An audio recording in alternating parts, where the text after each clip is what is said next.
not here today, I got to make sure I take notes here, or take attendance here in a second. I'll remind myself to do that. But there's a point to 244. I believe his question was, how is 244 different than 243? I think we've answered that, at least in beginning to answer that today. The difference is, in 243 you could see all the cards. In 244 you get some of the cards, you can call based on the rest of the cards, based on some of the cards. And FYI, you guys are going to have this PowerPoint and anything else from today uploaded to the website, so if you don't want to write all this stuff down, you don't have to. This will all be available to you later. If you can, of course, write it if you want to, but it'll all be available. Okay, now, in 244, there are things called unbiased estimators. You learned one of them in 243. At least, well, yeah, you guys in Donna's class did too. When you guys played with the funny dice I had made in 243, you remember taking the sample of the die rolls, adding up the die rolls, averaging them, and what kind of shape did all of those sampling distributions come up with? They all got beautiful. They all turned into bell curves, which was just fantastic. And the high point of that bell curve, do you remember where the high point of each of those bell curves was? When you compared the sample distribution to the original population distribution? Do you remember? Yes! And the median, or the median in certain symmetric populations. But even in an asymmetric, bimodal, wickedly skewed population, the average of that bell curve sampling distribution was laying right on top of the average of the population. Now, I was pretty excited about that. It was week 10. You weren't so excited. That's okay. But the good news, the important news for that is, that means on average, if you get a sample average, on average, it's going to target mu perfectly.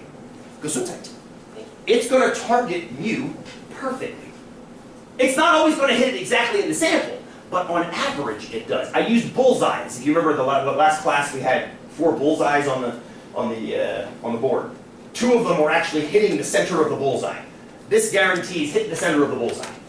So, when you take a sample average, it targets mu. Why would that be important? Why do you think it's important that your sample targets the population as far as an average goes? Give me an idea why that would be important. That has something to do with it. We're going to talk about that's actually, believe it or not, that topic is like 92% of this course is measuring the deviation around this. Because Linda's saying, wait a minute, time out, well, damn it. There should be something else paired with this, which is the plus or minus around it. That's a huge part of this course. It's actually probably, if I had to talk about it, it would be like the most important part of the course. But for starters, let's talk about the middle. Why do you want your sample average, on average, to be close to your population average?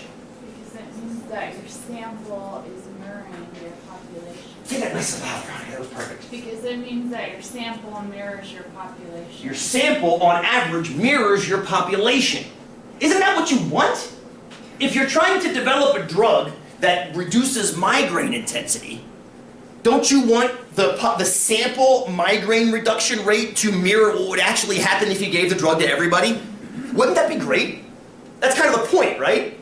Because what if you don't get that? That would suck.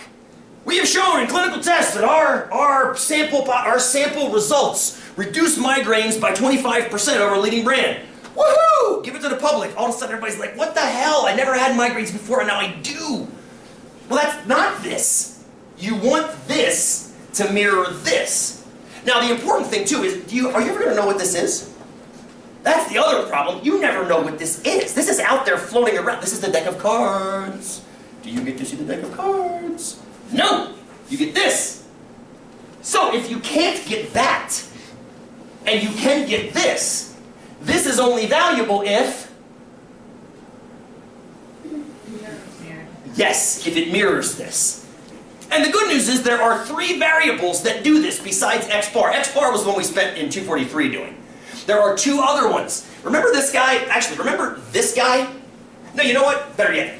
Remember that guy from 243? Little s. What was he? Good! He was your sample standard deviation.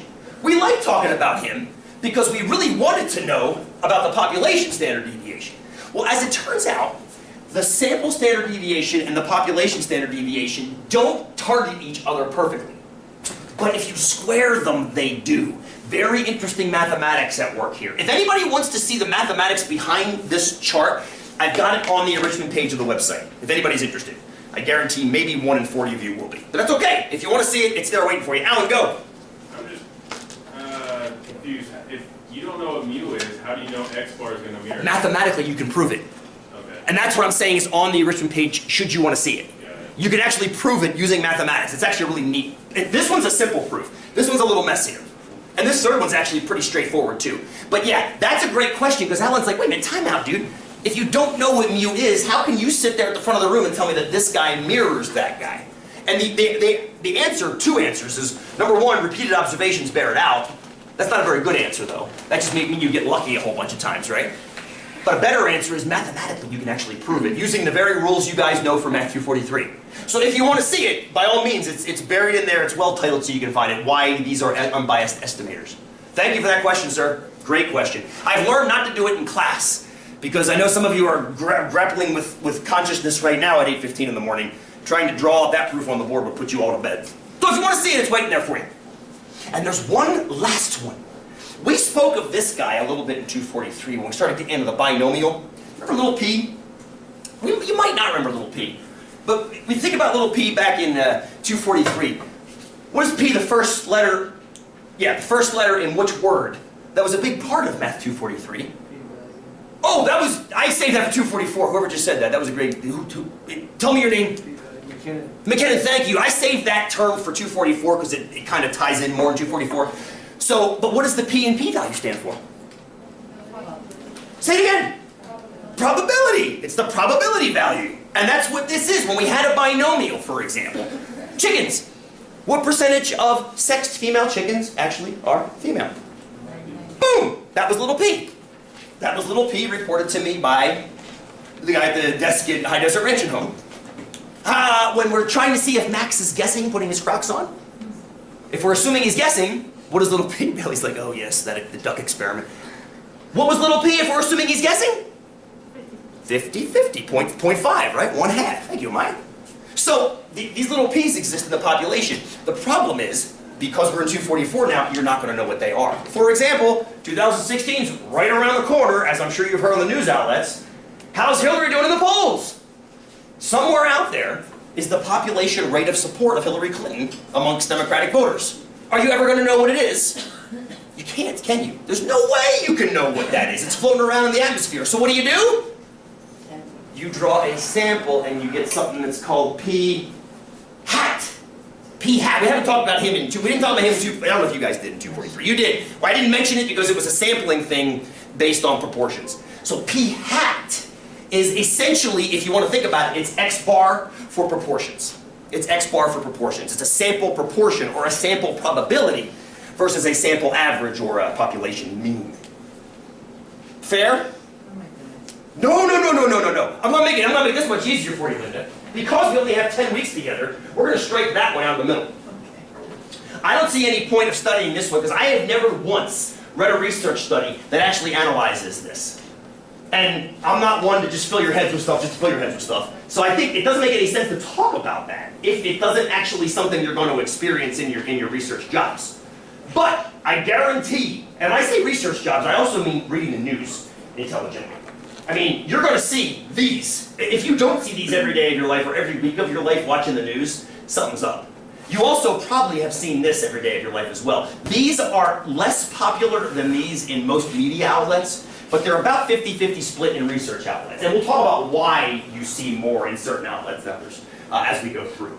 So the two I want to focus on, and that's all this class focuses on, is averages and proportions. Averages and proportions. We're going to start today with proportions, and we're going to move into averages, and we're going to keep going back and forth. We're going to learn a skill or a tool for one, and then switch over and learn the parallel tool for the other one.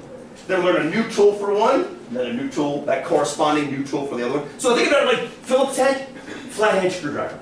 Phillips head, flathead. Whatever one you want. Phillips head, nobody uses flatheads anymore. Phillips head, Torx. Does this make sense? Maybe it doesn't make sense. Windows Mac. Here we go. Windows Mac. No. Android iPhone. Is that better? Android iPhone. You got to use them both if you want to switch back and forth between the technologies. You have to understand them both. please. Give me something that you have to switch back and forth with a lot. The Phillips and the flathead didn't work, did it? Show my age there. Say that again. A manual and automatic. I like that one, except if you know how to drive a manual, you automatically know how to drive an automatic. Does that make sense? Well, I guess I shouldn't say that, and you could be trying to like, handle that. I do that all the time. Say that again. But hey, the point is, two different tools, two different needs. So you need a tool for each need in each of the different situations. So like, going back to the screwdrivers, because that's what's kind of in my mind now for some reason. If you use a Phillips head screwdriver, if you've ever used one, there are different sizes of Phillips. There's a Phillips head number 1, number 2, number 3. If you try to use the number 1 screwdriver or number 2 screw, you're going to piss yourself off really quickly. Because it doesn't fit, it doesn't turn the threads. If you try to use a number 2 screwdriver on a number 1 screw, you might damage actually stripping the threads out. So you have to know, number 1, which tool do you need, Phillips or flathead? And then number 2, which Phillips do you need? So that's what these two things kind of are like. Which, first of all, identify Phillips or flathead, and then once you're there, identify which Phillips to grab. And that's what 244 is, developing those kind of screwdriver tools. Cool? But not right now. Right now you look like you need to walk around and get some air.